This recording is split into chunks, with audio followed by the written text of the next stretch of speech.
Nah, begitu lahir ke alam dunia, tubuh jasmani sudah sempurna seperti ini, ruh sudah ditiupkan lengkap. Ada Nurullah, Nur Muhammad, Nur Insan. Nah, pada saat kita tidur seperti ini, nah, Nur Insan tuh keluar. Makanya tidur suka mimpi, bukan? Oke. Saya akan cerita mimpi hari ini, ya. Semoga waktunya cukup. Tapi akan saya ceritakan secara saintifik.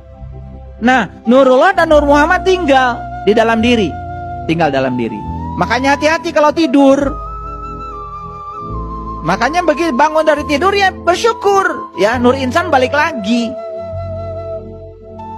Kalau tidak balik lagi ya itu ya kehilangan sukma. Jadi walaupun bernapas, kalau kehilangan Nur Insan ya tidak menjalani kehidupan. Nah, makanya ketika sudah bangun, Nur Insan balik lagi. Nah, ketika mati, nah ini mati.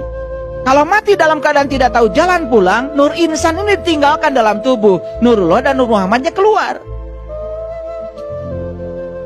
Nah, inilah mati dalam keadaan yang sangat mengerikan. Nah, ketika kita mati harusnya begini. Nurullah, Nur Muhammad, Nur Insan gumulu meninggal. Keluar semuanya. Sehingga tubuh ini kosong. Nah, tubuh yang telah berhasil mengantarkan ketiganya menjadi gumulung manunggal, innalillah wa inna ilaihi rajiun, tubuh ini diterima dengan senang hati oleh bumi. Maka tubuhnya itu tidak lama di bumi. Hanya 40 hari sudah diterima oleh bumi. Nah, itu namanya mulih kajati mulang ke asal. Nah, sempurnalah kembali ke alam asal. Nah, inilah yang disebut dengan keabadian. Gitu. Nah, semua manusia itu ingin agar dia bisa mencapai keabadian yang semacam ini. Nah, tetapi banyak yang tidak tahu caranya. Disitulah perlu bimbingan seorang guru. Guru yang sudah mursyid tentu saja. Guru yang sudah mengalami. Bukan orang yang mengajarkan kita nyebrang ke laut sementara dia sendiri belum pernah nyebrang laut. Ya, tetapi kok banyak yang percaya ya sama dia. Luar biasa. Ya. Saya sering mengatakan kalau calo itu nggak pernah tahu tempat yang dituju. Jangan dikira loh di Cicahem calo yang bilang Garut, Garut pernah ke Garut. Mungkin belum pernah ke Garut. Tapi selalu ngajak kita ke Garut. Bahkan menunjukkan ini bis ke Garut. Padahal dia belum pernah ke Garut. Mungkin. Namanya juga calo. Paham ya? Nah, kita balik lagi ke sini. Jadi kemana jiwa itu pergi? Tentu saja jiwa itu menyatu kembali ke alam asalnya, memenuhi ayat innalillah wa inna ilaihi rajiun. Kembali ke kekosongan kembali. Bisa mengerti? Oke, kita lanjutkan. Nah, gimana caranya supaya jiwa itu tahu tempat asalnya? Disitulah kita harus latihan mati selagi hidup. Nah, itulah pentingnya kita latihan mati selagi hidup. Gitu. Baik para sahabat. Ini episode yang berbeda. Saya akan cerita tentang kematian secara utuh sekarang. Kematian itu sesungguhnya adalah pengingat. Ulangi. Kematian itu sesungguhnya adalah pengingat. Mengapa begitu? Kematian itu selalu dekat. Dan kematian itu persis seperti bayangan kita. Iya. Pernah nggak kita berpisah dengan bayangan? Gak pernah.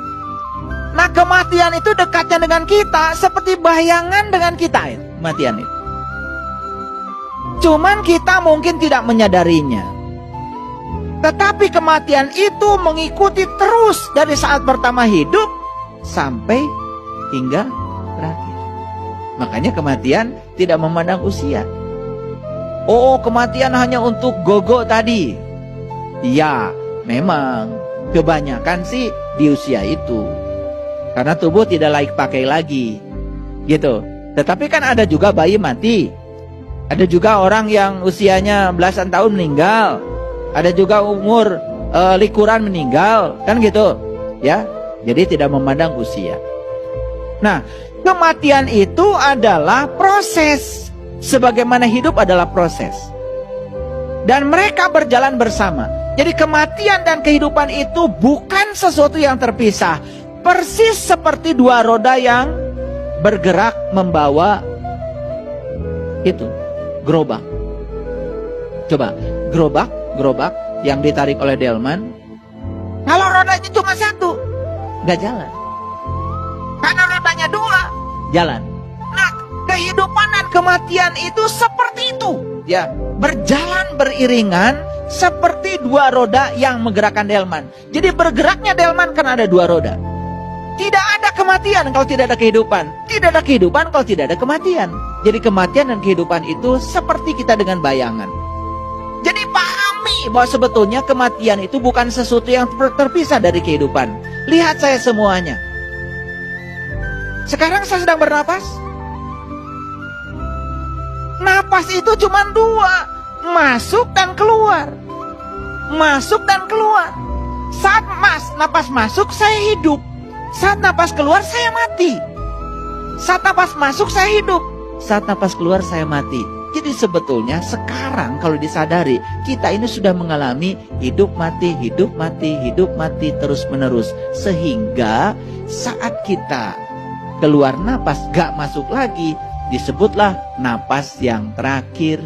Makanya orang meninggal sering disebut telah menghembuskan napas yang terakhir. Artinya napas keluar gak balik lagi.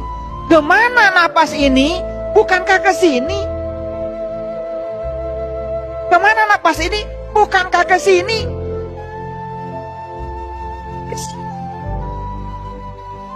Udah gitu aja. Mati cuma begitu kok. Napas ke sini gak balik lagi. Kemana napas? Ya ke sini. Gitu aja. Pikirkan. Disitulah kita harus tahu dan sadar. Orang yang mengatakan Allah itu sebagai sosok yang ada di langit, gak masuk akal. Bagaimana belum bisa menjangkau? Tuh, di sudut sana. Ada nyamuk sedang bertelur. Tidak mungkin dia bisa bertelur tanpa kehadirannya. Sosok bagaimana bisa menjangkau semuanya? Maka beliau bukan sosok. Beliau adalah ini. Tidak ada satu peristiwa pun yang tidak ada kehadirannya.